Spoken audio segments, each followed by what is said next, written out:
Democracy by Matthew Bodie.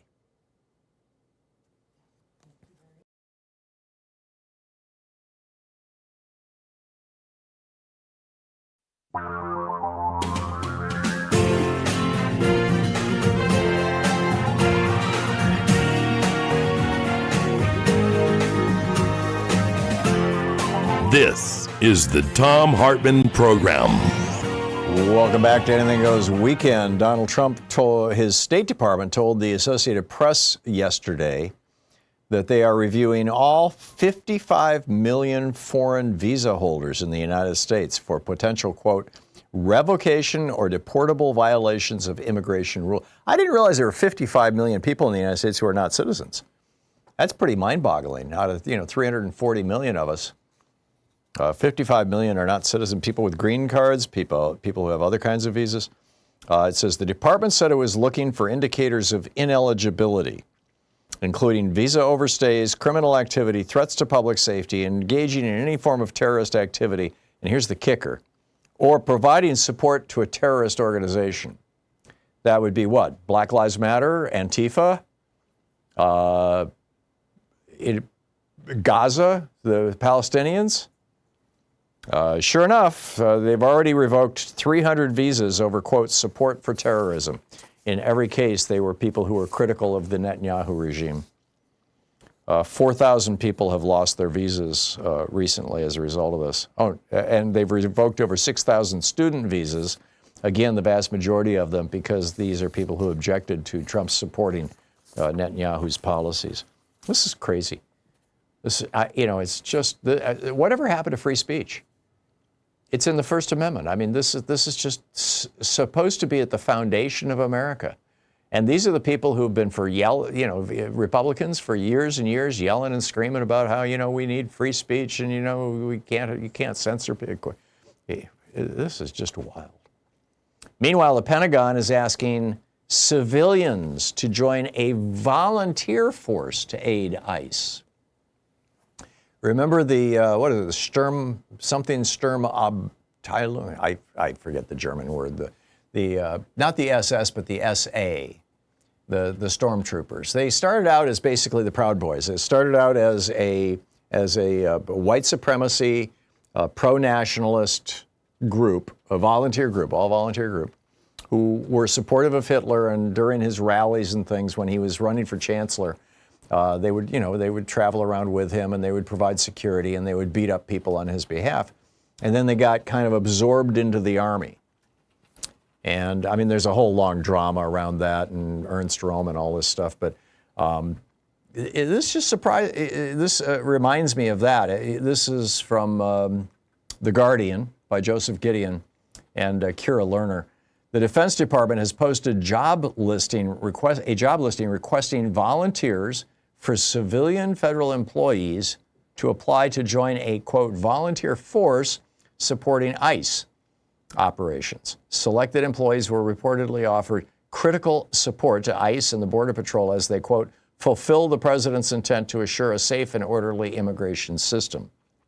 If he actually wanted that, why did he direct his Republicans to vote down Jim Langford, the Republican from Oklahoma's, as I recall. Maybe it's Wyoming. I think it's Oklahoma. Jim Langford's immigration bill. You had a great piece of bipartisan immigration legislation in the last year of the Biden administration, but Trump told Republicans to vote against it because he did not want to fix the immigration system in the United States. He wanted to campaign against it. He wanted to use it as a weapon, essentially, against brown people to get them out of this country. The job posting warns that deployment locations, quote, are not negotiable and that conditions, quote, could be austere and that assignments could last up to 180 days, a half a year. They're also planning a $50 million ad buy titled Stronger Border, Stronger America to promote the work of DHS. This is going to roll out in a couple of weeks in September. The salary range, by the way, is from $25,600 a year to $191,900 a year. Wow. And new detention facilities, new concentration camps are being established in Nebraska, Florida, and Texas right now. Earlier this week, the Washington Post reported that the DHS had reassigned dozens of FEMA employees to ICE, which might account for why the people down in Texas who lost their children during the flooding are not getting any FEMA assistance. Meanwhile, Donald Trump says, we want a 100-seat Republican majority. We want so many Republicans in the House of Representatives and the Senate that Democrats will never again in the history of America hold power. My phrase, not his, but essentially the same thing. He said, if we do these two things, and he's talking about, gerrymandering a half a dozen or a dozen Republican states and ending mail-in ballots nationwide. He wrote this morning, he said, if we do these two things, we will pick up 100 more seats and the crooked game of politics is over. In other words, no more Democratic Party, no more contested elections. We will have officially single-party rule in the United States. Now, again, I grew up in a Republican household. I went door to door for Barry Goldwater in 1964 with my dad when I was 13 years old. I thought I understood Republicans. I thought that they were in favor of small d democracy.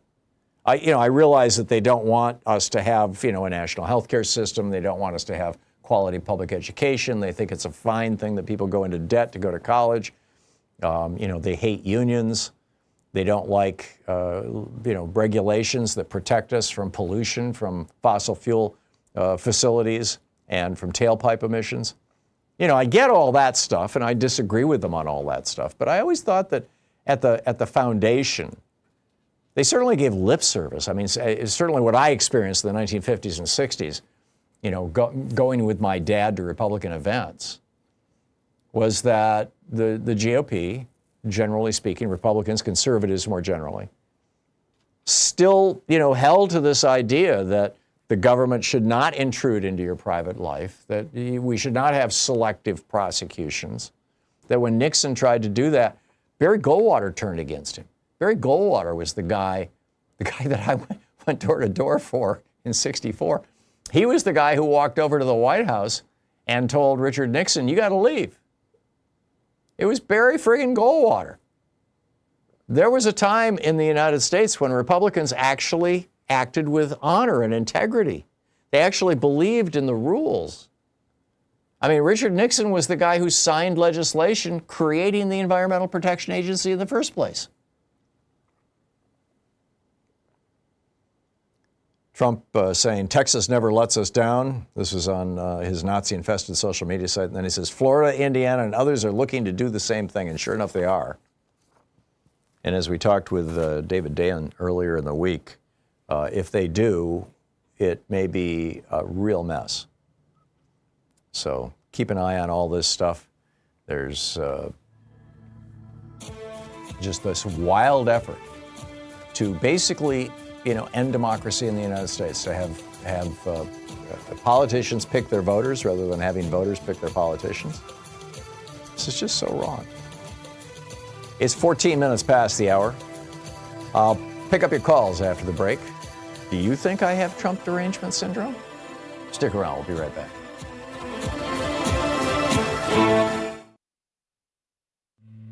This is the Thom Hartmann Program. We'll be right back with more of your calls in just a moment. Stay with us.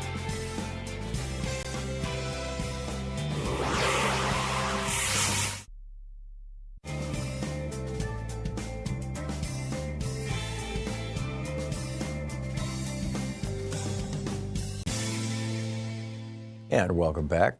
Jody in Coeur d'Alene, Idaho. Hey, Jody, what's on your mind today? Hi, Tom. Hey. Hey, it's nice to talk to you. I've watched your show for a long time, and gosh, it saved me from, the mainstream